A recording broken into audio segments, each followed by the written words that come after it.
This will help you.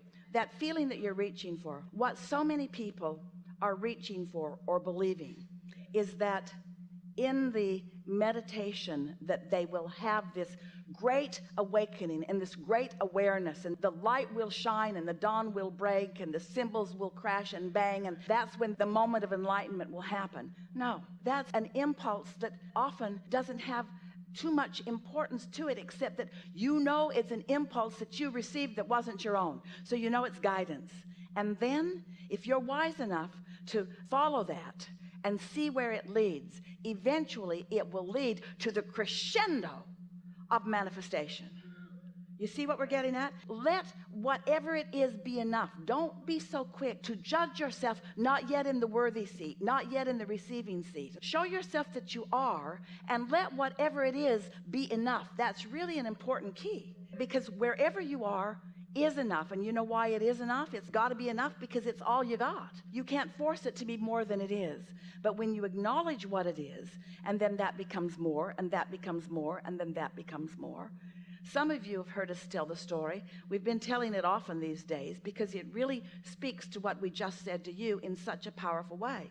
So Esther has been enjoying meditation for a long time, but with our new emphasis on it, she is making sure every day that she quiets her mind, and she loves the feeling of a quieted mind, and she knows the feeling of a quieted mind, and she also knows the feeling of something dropping in. And so a thought came to her the other day that was not a very significant thought by thought standards. She was thinking about her music system in her house and how she really didn't know how to operate it, and how it had been quite a long time.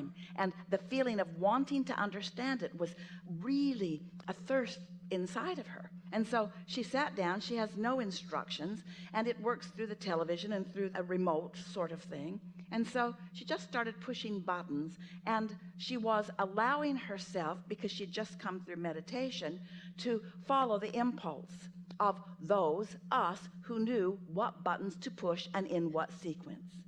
It's a little bit of a complicated system if you're just pushing buttons, but if you're pushing the buttons in the right sequence, and suddenly screens came up she'd never seen, and choices appeared on her screen that she'd never had before, and suddenly she has access to a lot of music that she did not know that she had access to, and to a lot of zones in her house, in her gardens, on her deck, in her property, that she didn't know she had. And now she is like a mad chemist. She is so excited because now she has new knowledge that is in her mind. She doesn't know where it's coming from, and she doesn't question. It really feels like her personal discovery. What it was personal discovery of intricate guidance about things that we knew about that she didn't know about. That's what discovery often feels like, you see.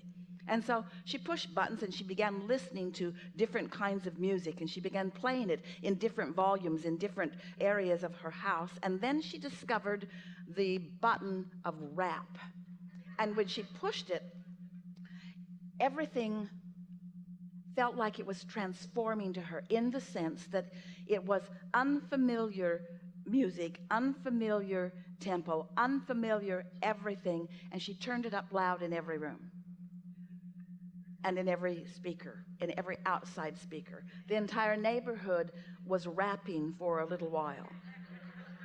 And then she moved on. She turned it off. She went on with her day and did other things. And she didn't stop to think at all about that being inspiration. It just felt like a good idea that led to something really fun. That's what it felt like to her. So the next morning she awakened, she meditated, and when she came out of meditation, the thought that dropped into her head was how much fun it would be to move the furniture around in her house. And there's a lot of it. There are two houses side by side.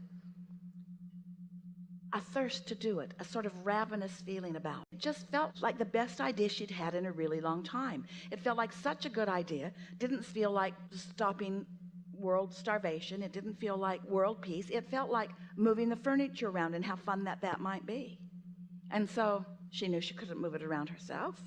So she got online and found someone who could, called them.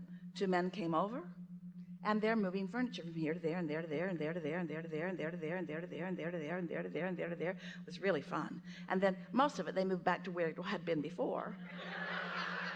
because it really was in the right place, most of it. But oh, it was so much fun seeing it in all those different places and experiencing the fun of these very strong people who seemed delighted to just move it anywhere that she thought she might like it to be moved. She felt like she was sort of orchestrator of the universe. Over there, please. It was great fun. And so she moved the furniture from place to place, and then one of the young men said to her, "It's so beautiful here." And Esther said, "It is. We live in the most beautiful place." And he said, "I know." And he said, "But I'm leaving." And Esther said, "Where are you going?" And he said, "I'm going back to Alabama. I'm going there." And Esther said, "Why would you do that?" And he said, "Because I'm a rapper and I have things that are happening there, and I haven't been able to get anything going here." And Esther said, "Hold on just a minute." So she goes in the other room, pushes her buttons, turns everything up loud in all of the gardens, and here comes rap. And she goes back out into the room where they are, and his eyes are very, very big, and he says to Esther, "What do you do?" And Esther said, "I'm a teacher." And he said, "What do you teach?" And Esther said, "I teach rap."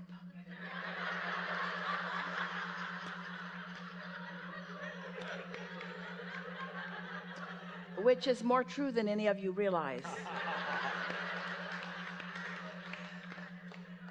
And then Esther was able to help him answer questions.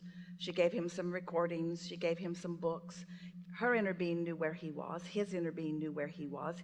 His inner being knew where Esther was. Her inner being knew. In other words, this one that you want to talk about, this collective place where all things are known, knew what the best unfolding would be for two people to receive something right now that they both were ravenous to receive. Esther, an opportunity to assist someone, to help them know something more than they've known it before.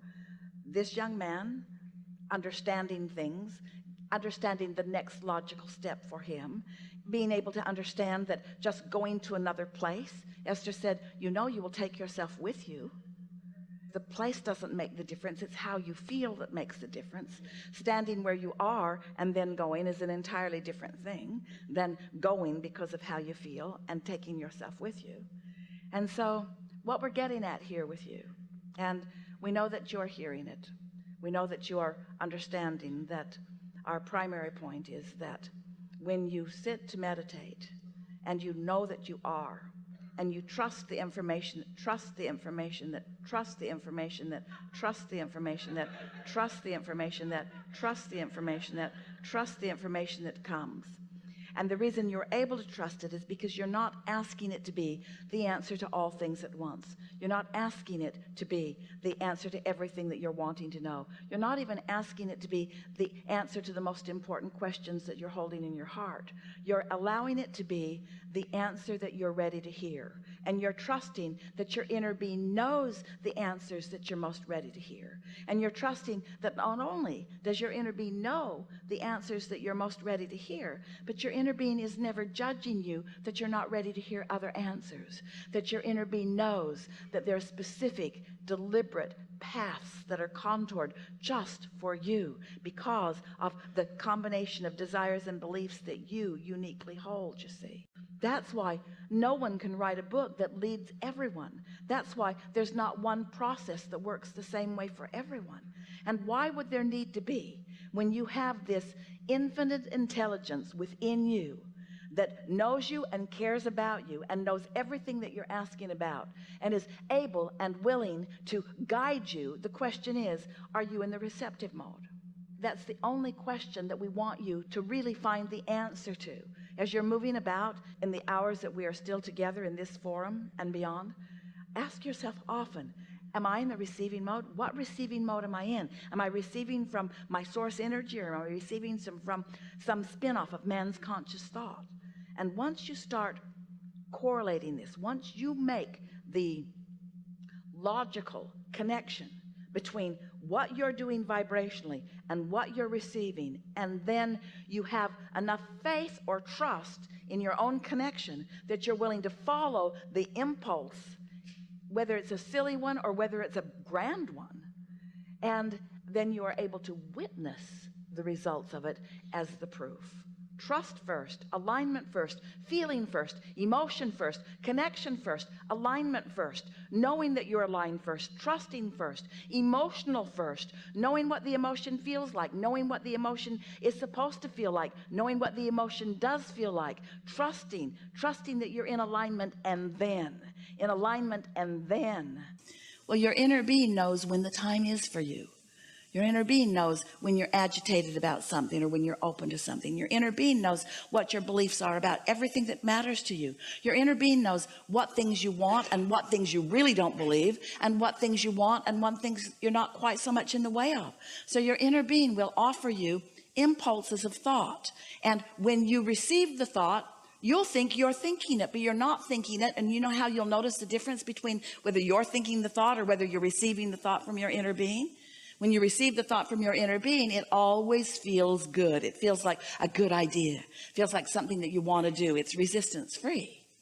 And Esther, at first, when she began receiving these thoughts, she would think, that doesn't seem like a very important thought. It seems like Source would be thinking about more important things. But then she realized that Source is just offering her the thought of least resistance, the thought that she could receive, that she wouldn't immediately begin contradicting with beliefs that are in the way. That's why we like to say meditation is a progressive unfolding. Each day that you quiet your mind, the next day it will be easier to do so. Every time you do it, it gets easier and easier and easier and easier and easier and easier and easier, until you can stand as Esther does and just focus on something for a moment, and before you know it, your vibration is right in that high-flying place.